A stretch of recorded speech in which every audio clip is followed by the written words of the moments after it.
Betul. Silahkan Ustadz Dasrizal.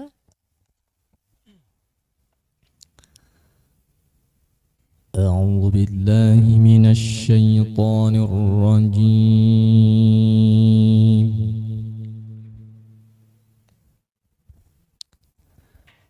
بسم الله الرحمن الرحيم.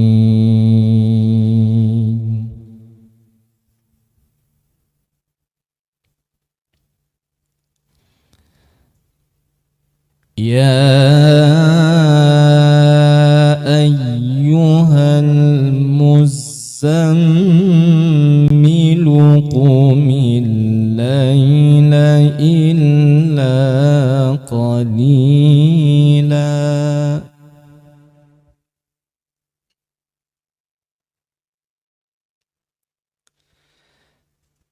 نصفه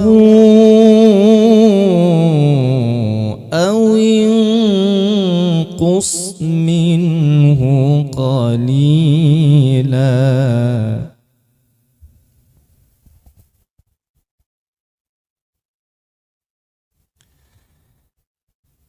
أو زد عليه ورتل القرآن ترتيلا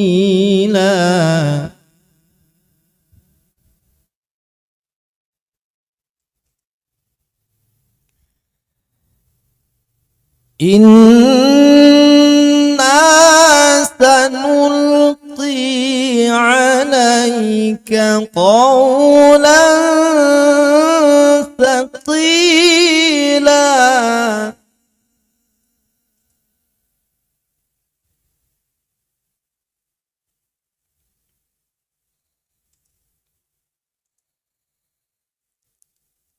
إن ناشئة الليل هي أشد وطئا وأقوم قيلا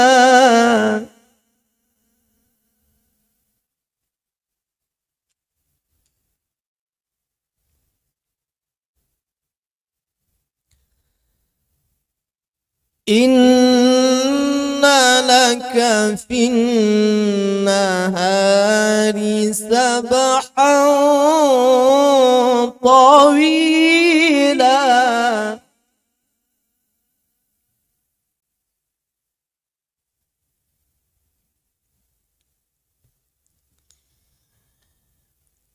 واذكر اسم ربك وتبتل إليه تبتيلا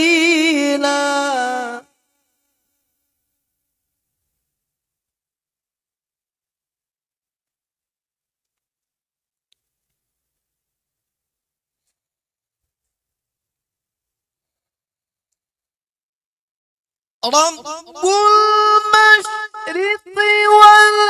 والمغرب لا إله إلا هو فاتخذه وكيلا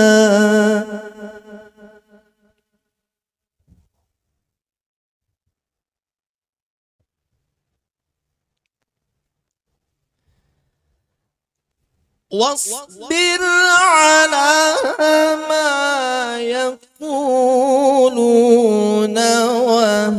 وهجرهم هجرا جميلا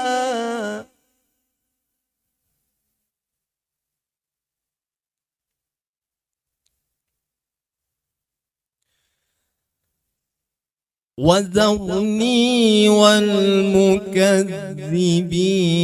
أولي النعمة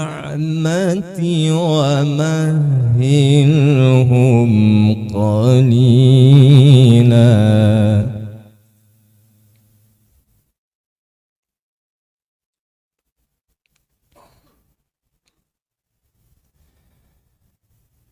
إن لدينا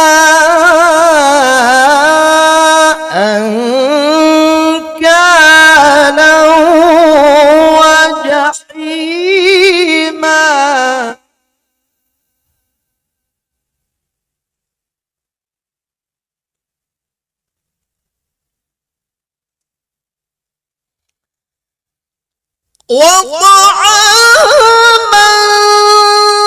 ذا غصة وعذابا أليما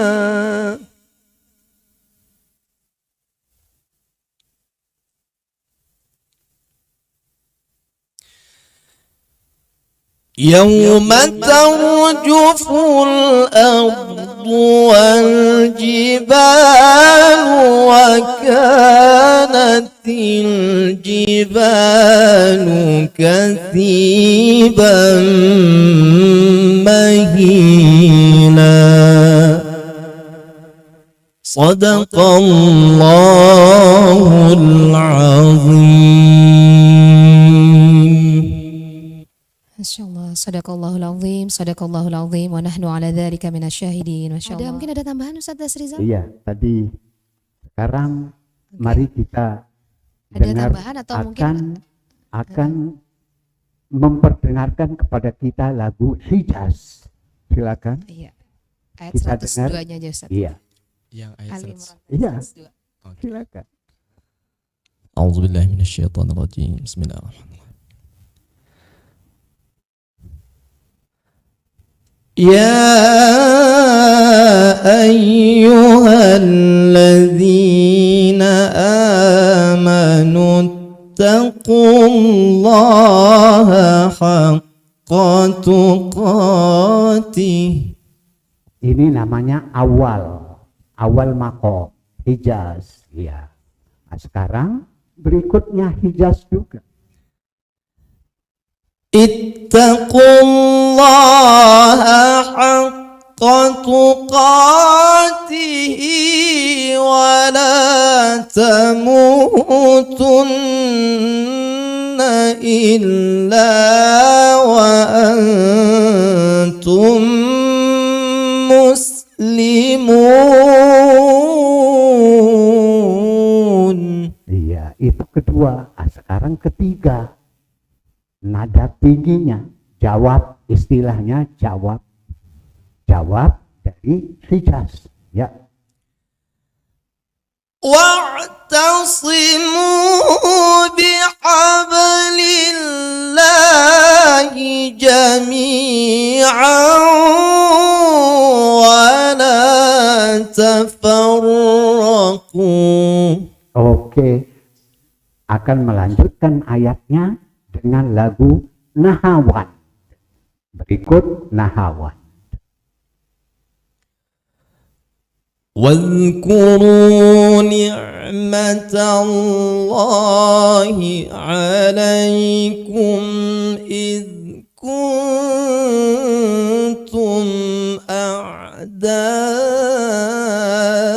أعداء فألف بين قلوبكم. Itu makom Nahawan pertama. Sekarang variasi keduanya. فألف بين قلوبكم فأصبحتم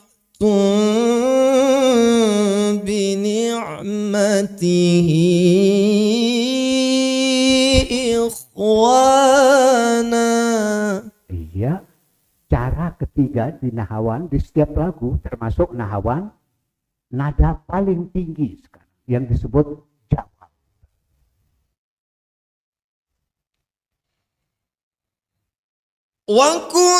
وكنتم على شفا حفرة من النار فأنقذكم منها. Oke. Nah, biasanya kalau di MTQ mungkin 10 menit dikasih lampu merah supaya mengakhiri bacaan. Selalu pakai bayati, ya. كذلك يبين الله لكم آياته يهتدون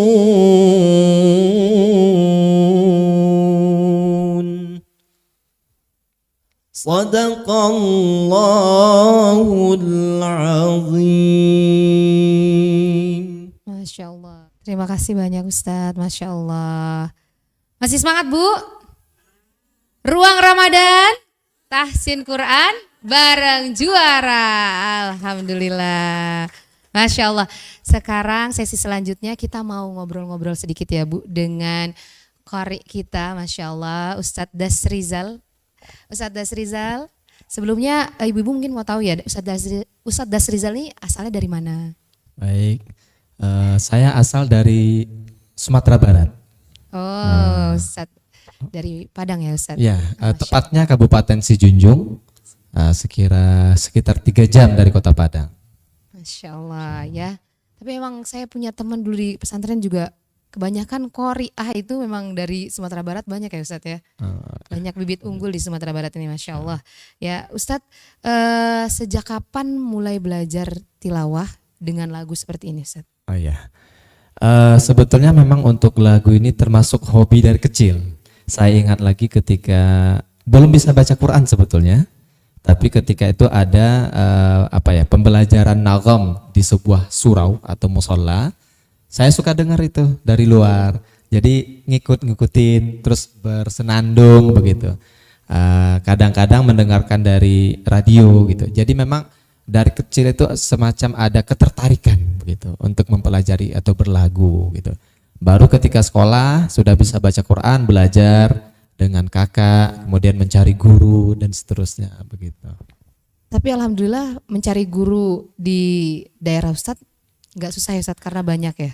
Ada saja, meskipun mungkin secara prestasi belum lagi sampai juara Belum di sampai nasional, juara. tapi paling tidak untuk mengajarkan dasar-dasar nagom tadi bisa. Masya Allah. Ya, lalu motivasi Ustadz nih, motivasinya untuk belajar tilawah atau mengikuti MTQ itu motivasinya apa? Ya, kalau saya boleh jujur ya, sebetulnya di samping memang ada ketertarikan pada awalnya, kemudian saya melihat teman-teman atau senior-senior saya yang bisa baca Al-Quran dengan tilawah gitu kan, oh mereka bisa ikut musabaqoh, dengan begitu dia dapat hadiah, bisa menabung gitu ya. Itu secara katakanlah mungkin motivasi awal. Tapi ketika saya pelajari lagi, Masya Allah, ternyata ini adalah bagian dari sunnah Rasulullah. Sebagaimana yang disampaikan oleh guru kita Kiai Haji Muhsin Salim tadi, disampaikan bahwa banyak ternyata anjuran-anjuran dari Rasulullah agar kita mempercantik bacaan kita. Zayyinul Qur'ana bi aswatikum. Hiasilah Al-Quran dengan suara-suaramu yang indah. Nah, meskipun di awalnya mungkin motivasi awalnya berbeda, tetapi begitu kita pelajari, Masya Allah, ternyata dengan mempelajari nagom, memperindah bacaan Al-Quran adalah bentuk kita mengamalkan salah satu sunnah dari Rasulullah SAW. Iya, betul. Betul Ustadz. Jadi motivasi pertama seperti anak-anak kecil pada umumnya ya Bu ya, mau dapat hadiah. Ya, sama anak saya pun juga. Tapi alhamdulillah kalau boleh saya potong sedikit, memang betul Bu. Alhamdulillah dengan Al-Quran dari juara, alhamdulillah dapat haji gratis sebagai hadiah. Masya Alhamdulillah. Allah. Kemudian bisa keliling dunia, diundang ke Kanada, Afrika Selatan, Asia. Kemarin bulan lalu ke India. Masya Allah kita. Jadi beliau ini sudah kata malang Al-Quran. melintang Bu, ya di perlombaan MTQ di seluruh dunia Bu. Masya Allah. Jadi bukan hanya Kuwait itu yang terbaru. Jadi sebelumnya sudah banyak, insya Allah ya Ustadz ya. Ya alhamdulillah, Masya bukan hanya Allah. untuk musabaqah sebetulnya, tapi memang diundang untuk membacakan Al-Quran di event-event tertentu. Ya inilah salah satu mungkin keberkahan Al-Quran. Alhamdulillah. Betul, keberkahan Al-Quran, Masya Allah Ustadz. Terus siapa yang mempunyai peran terbesar bagi Ustadz sendiri ya Ustadz ya, sehingga Ustadz bisa sampai sejauh ini? Ya, yang paling utama tentu saya tidak bisa nafikan adalah orang tua. Karena yang namanya anak-anak meskipun ada ketertarikan, tapi rasa malasnya itu sangat dominan. Nah yang saya masih ingat sekali, yang paling keras untuk menyuruh saya untuk belajar adalah orang tua. Itu yang pertama, terkhususnya ibunda. Karena waktu kecil ayah sudah meninggal. Kemudian tentu para guru-guru. Kalaulah bukan karena para guru-guru tentu tidak akan sampai pada titik ini. Salah satunya juga beliau Ustadz Kiai Haji Muhsin Salim, banyak lagi guru-guru saya, ada Ustazah Maria Ulfa, ada Ustadz Ahmad Muhajir, Ustadz Muhammad Ali, di Padangnya sendiri ada almarhumah Zainar Taher, ada Ustadz Haji Rafles, ada Ustadz Adrizal dan Ustadz Suhardi. Kalau saya sebutkan terlalu banyak, saya mohon maaf kepada guru-guru saya kalau mungkin tidak tersebutkan namanya tanpa mengurangi rasa hormat dan tentu jasa beliau kepada saya. Masya Allah Ustadz, merinding saya dengarnya ya. Jadi ibu yang paling utama ya Ustadz ya. Tentu. Ya, Masya Allah. Jadi ibu-ibu di sini ya, kita memang yang paling utama nih Bu, untuk mendukung anak kita biar bisa seperti Ustadz Dasrizal ini, Masya Allah ya. Lalu seberapa besar pengaruh kori-kori internasional yang di Ustadz Dasrizal sendiri? Ya. Betul, saya balik lagi ke yang tadi, meskipun kita berguru itu pasti, tapi yang tak kalah penting adalah usaha kita. Semaksimal apa? Kalau saya dulu masih ingat, memang suka mendengarkan kori-kori internasional terutama dari Mesir. Karena kalau kita runut lagi, kita baca buku, aliran nagam yang berkembang di dunia dan di Indonesia khususnya adalah aliran Misri ya Ustaz ya. Ya. Ya. Jadi yang dikembangkan oleh qari-qari Mesir. Nah, saya memang suka mendengarkan apakah Syekh Mustafa Ismail, Muhammad Rifat, Syahad Muhammad Anwar, Mustafa Qalwash dan masih banyak lagi. Nah, kita mendengar, kemudian kita berupaya untuk mempraktekkan. Nah, baru nanti ketika kita sudah mempunyai banyak perbendaharaan lagu dan variasi, kita ketemu dengan guru untuk minta diarahkan. Ustadz, saya punya variasi pernah dengar begini, saya coba-coba seperti ini, kira-kira sesuai nggak Ustadz? Atau ada yang perlu dirubah, ada yang perlu diperbaiki, ada yang perlu ditambah, begitu. Oh, Masya Allah, ya. Sebelumnya boleh tahu Ustadz berapa bersaudara Ustadz Dasrizal? Saya ini agak lucu ya. Saya ini 10 dari 10 bersaudara. Masya Allah. Tapi yang kandung hanya sendiri. Jadi kebanyakan anak agak angkat. rumit ya. Jadi begini, mohon maaf. Seru nih Bu ya. Jadi ayah saya sebelum menikah dengan ibu, menikah dulu dengan orang lain, punya anak 6. Kemudian istri beliau meninggal. Nah, kemudian ibu saya juga begitu, punya anak 3, kemudian suaminya meninggal gitu ya. Kemudian beliau berdua menikah, lahir saya 1 gitu. Jadi yang kandung hanya sendiri. Masya Allah. Jadi ramai ya Ustadz ya saudaranya ya Ustadz. Alhamdulillah. Lalu sejak kapan mengikuti lomba MTQ itu sejak umur berapa? Kalau ikut lomba sebetulnya dari terbawah itu ketika masih SD. Saya ikut antar surau pada bulan Ramadan itu. Saya masih ingat sekitar kelas 4 atau kelas 5 sudah ikut-ikut. Ya. Jadi skala antar surau dulu, ya, betul, RT, betul. RW, baru kabupaten betul. Ya Bu ya, Masya Allah, sampai internasional. Alhamdulillah. Ya, Masya Allah Ustadz. Lalu hal apa yang menarik dari MTQ sehingga Ustadz nih sampai sekarang, sampai tahun kemarin tuh terus-terusan ikutan? Mungkin ada kan? Ya. Atau mau terus nih sampai saya bisa nih, misalnya saya masih kepilih, ayo gitu lanjut. Masya Allah. Kalau ikut musabaqah tadi ya memang apa ya, bagi kita insan, saya menyebutnya insan MTKers gitu ya. Jadi aktivis MTQ. Jadi saya pernah membuat status di media sosial saya di Facebook. Saya sampaikan bagi orang-orang yang biasa ikut MTQ, MTQ ini seolah-olah seperti lebaran ketiganya. Jadi kalau lebaran itu ada Idul Fitri, kemudian ada Idul Adha. Nah, bagi orang MTQ nggak ikut MTQ itu rasanya ada yang kurang. Ibaratnya lagi ada event MTQ nasional nih, kita tidak terlibat, terserah apakah sebagai peserta ataupun hanya sekedar penggembira. Ketika kita tidak bisa hadir di event tersebut, ada sesuatu yang kurang rasanya. Masya Allah. Nah, ini bagi saya ya, saya kira pun hampir sama dengan teman-teman yang lain yang biasa ikut MTQ. Jadi memang suasananya berbeda ketika musabaqah, syiarnya lebih terasa gitu ya.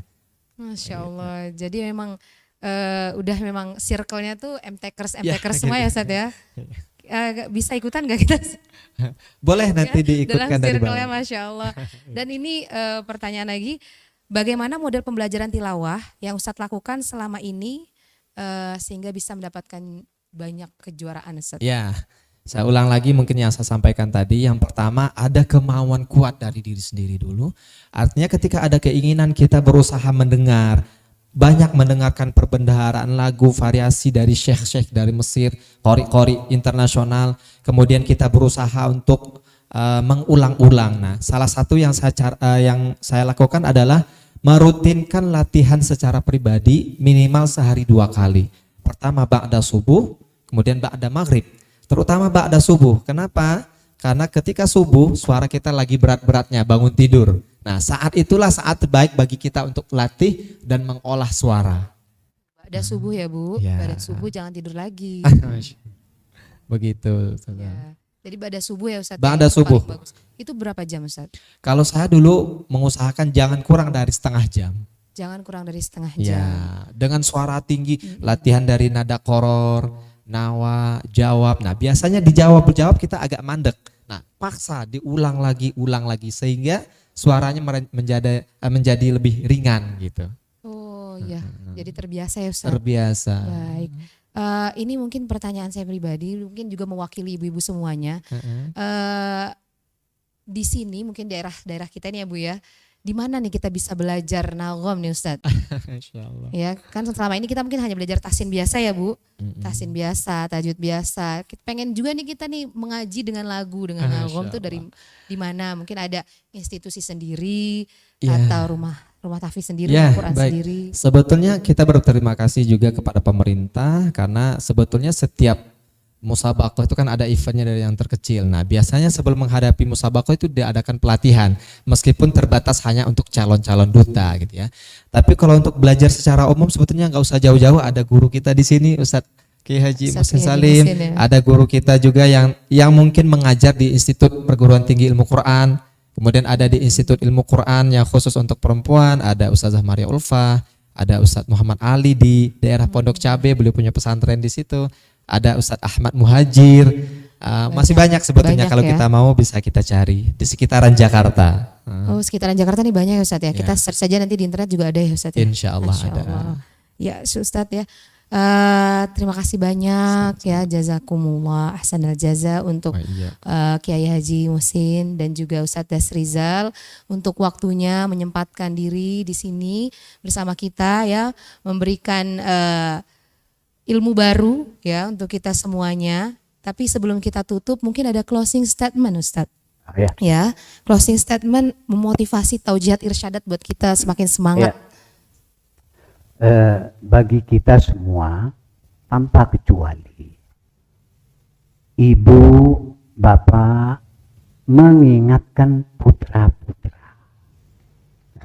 Mungkin putra, putri, ibu-ibu sudah dewasa semua, mungkin cucu, ingetin mantu, ingetin anak, suruh bawa anak itu belajar di situ.